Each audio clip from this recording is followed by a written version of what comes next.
Existe recuperação na dependência química? Esta é uma das perguntas que eu escuto com bastante frequência, porque a maioria das pessoas não acredita que uma pessoa que é dependente químico possa se recuperar e viver uma vida de sobriedade. E o próprio dependente químico, em muitos casos, não acredita que ele possa ter uma vida sem uso de substância. No vídeo de hoje, você vai saber se é possível viver em recuperação. Sejam todos bem-vindos. Eu sou Amélia Prado, psicóloga, trabalho em recuperação de pessoas com dependência química, na orientação e atendimento às famílias.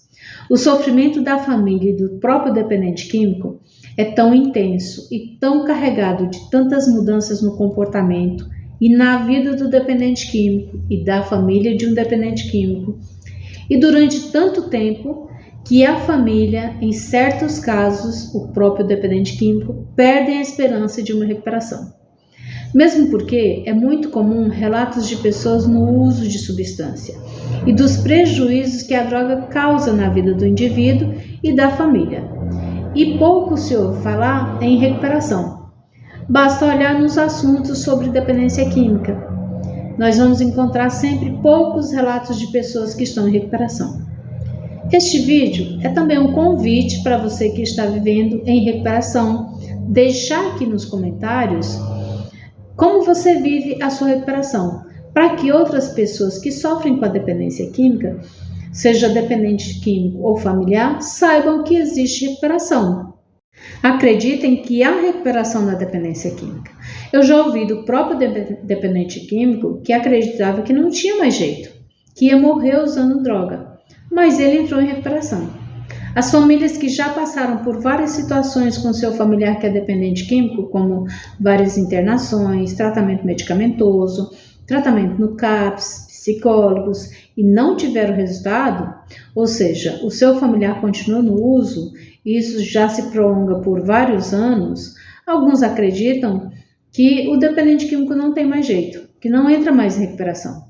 Mas a boa notícia é sim, o dependente químico tem recuperação e pode reconstruir sua vida, fazer novos planos e alcançar os seus objetivos. É possível para qualquer pessoa que é dependente químico viver em sobriedade e em recuperação. E por que viver em sobriedade e em recuperação? Porque viver em recuperação é o que ajuda o dependente químico a viver em sobriedade. Quando a pessoa que é dependente químico apenas para de beber ou de usar qualquer substância, ela está sóbria, mas se ela não busca uma mudança em seu estilo de vida, não busca viver de maneira diferente, mudar os seus comportamentos, suas amizades, enfim, se ela não muda sua maneira de viver, ela não está em recuperação, está apenas sóbria. E os seus comportamentos e maneira como ele vive pode levá-lo a uma recaída. Viver em recuperação é muito mais do que estar sóbrio. E se você não sabe o que é viver em recuperação, eu vou falar algumas mudanças que são necessárias fazer para entrar em recuperação e viver em sobriedade. A mudança de comportamento total, mudar as amizades, fazer novas amizades, mudar os locais em que você estava acostumado a frequentar.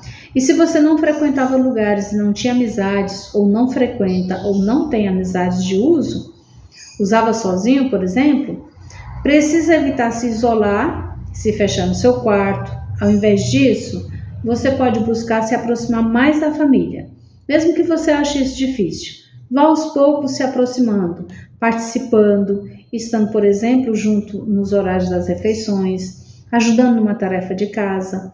Comece a fazer pequenas mudanças, arrumar o seu quarto sem precisar que alguém mande, buscar ocupar sua mente com coisas produtivas nos horários em que você fazia o uso.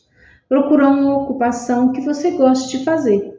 Cuidar das suas coisas, do seu corpo, da sua saúde mental, física e espiritual. Quem quer viver em sobriedade não pode esquecer da espiritualidade. Com as pequenas mudanças, aos poucos você vai entrando em recuperação. Perceba também as mudanças em sua mente e em seu corpo, porque você vai tendo mais clareza nos seus pensamentos, nas suas ideias, e o seu corpo vai ficando mais disposto, com mais coragem, porque viver em sobriedade precisa de mudança de hábito. A mudança de seus hábitos vai lhe ajudando a formar novos comportamentos e novas rotinas. E quando menos você esperar estar com um novo estilo de vida. Não espere uma mudança repentina, nem grandes mudanças para acreditar que você está vivendo em recuperação. A recuperação é um dia de cada vez. É tentar viver o só por hoje da melhor maneira que você puder e conseguir sem uso de nenhuma substância, que altere o seu humor e a sua consciência. Com essas mudanças e continuando vivendo em recuperação, você poderá melhorar os seus defeitos de caráter que você desenvolveu ou acentuou com o uso de substâncias, como a mentira, a manipulação, a vitimização, e a sua relação pessoal e interpessoal vai ficando cada vez melhor. Buscando uma mudança em seu estilo de vida e vivendo em recuperação, a possibilidade de uma recaída vai ficando cada vez mais distante, e a lembrança e o desejo do uso vai ficando um pouco mais fácil de controlar quando ele aparecer. Porque mesmo vivendo em recuperação, a vontade e as lembranças vão aparecer. Mas se você estiver com as ferramentas adequadas e habilidades certas, você vai conseguir lidar com as lembranças e a sua vontade com maior facilidade. Você vai conseguir lidar com as lembranças e a sua vontade com menos sofrimento do que quando você começou. Lembrando que para entrar em recuperação e viver em sobriedade, tem que suportar as dificuldades do início, que são sintomas de abstinência. Deixar companheiros de uso, deixar os lugares em que estava acostumado a ficar, deixar o seu grupo e ambiente de pertença e refazer tudo isso. Novos amigos, novos lugares, vida nova. Não dá para viver em sobriedade na vida velha de uso. Para aqueles dependentes químicos e para as famílias que não acreditam mais na recuperação do seu familiar, eu digo que mantenha a esperança de uma mudança, sem ficar criando grandes expectativas, mas acreditando que é possível sim uma mudança. Agora eu vou finalizando nosso vídeo de hoje. Você que está vivendo em recuperação, não esqueça de deixar o seu comentário dizendo como você está conseguindo viver em recuperação. Assim, você ajuda outros companheiros que não sabem como viver em recuperação. Recuperação sem recair. E não esqueça de deixar o seu like. Assim você ajuda o meu trabalho e ajuda essas informações a chegarem a outras pessoas. Muito obrigada. Eu lhe espero no próximo vídeo. Fique em paz.